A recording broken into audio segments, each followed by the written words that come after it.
Hi, it's William from Sunica ThinkSpace, Tools for Your Mind and Heart. This week's question comes from Alba. She writes, I have an employee that makes the same mistakes over and over again. I've told them this many times, but they don't seem to improve, and they just don't take the feedback very well. I mean, I don't want to hurt his feelings, but I've got to get him to do a proper job. What can I do? Great question, Alba. And that's really a question about feedback, right? Giving feedback. Now, there's two kinds of feedback. The first kind, of course, is positive feedback. That's usually no problem because people love to get positive feedback. And in fact, it's much easier to encourage good behavior than it is to correct bad behavior. So that's one thing that you really need to take note of. Give lots of positive feedback. Encourage on a regular basis. Give compliments.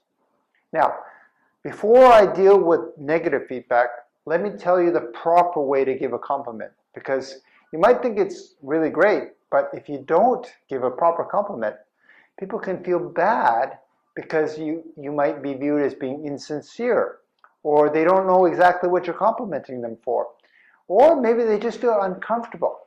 So follow these 3 steps for giving a compliment. First step, listen, be sincere. Really mean it.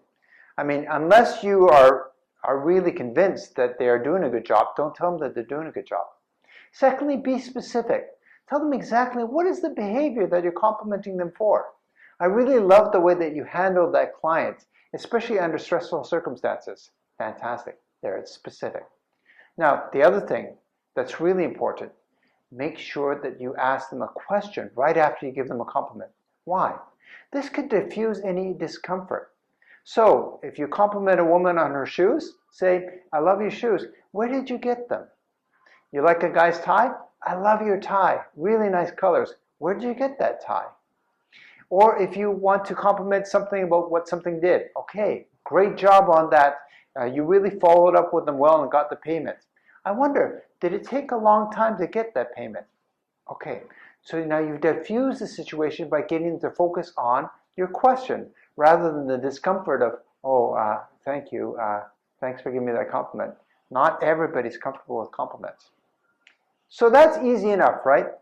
Positive reinforcement all the time on the good behavior. Here's the tough part. What can you do about giving negative feedback? That's a real challenge. So here are the steps. First, make sure that you ask for permission to give them the feedback. Not everybody wants your feedback. And it's really important to check, look, do you mind if I give you a little bit of feedback on that project that you're working on? That's called permission, and that's the first step. Second step, placement. Make sure that you arrange a time and a place that allows them to accept the feedback in a most productive way. You want to be able to ask, is this a good time? And let me tell you exactly what's going to happen. Here's the process. Third step, let them self-evaluate. That's right. Let them give themselves the feedback. Chances are they're going to be their own worst critic and they'll come up with the answer. If they don't come up with the answer, then the worst case scenario is then you have to agree with them and then add, I would add that this is also some area that you need improvement on. But let them come up with their own solutions. It's 100 times more powerful if they find the solutions themselves than it is for you to give them advice. I mean, just think about it. When's the last time you responded positively to advice? Somebody gives you advice, especially if it's unsolicited. Do you really listen to that advice? Is it really valuable to you? I'm willing to guess probably not. It's the same thing with your employee.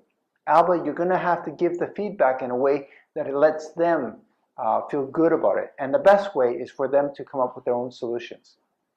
Then the next step is to follow up. You got to follow up with them. Just make sure that they are taking action on the solutions that they've come up with. And that's it.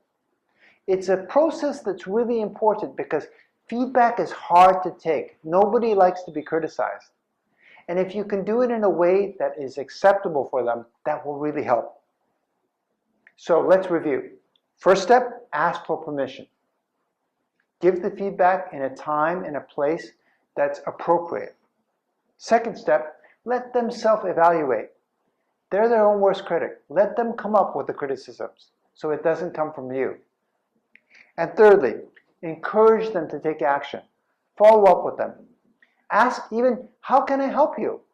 How can I best support this change that you're committed to? Should I follow up with you in a couple of weeks? They'll love that support.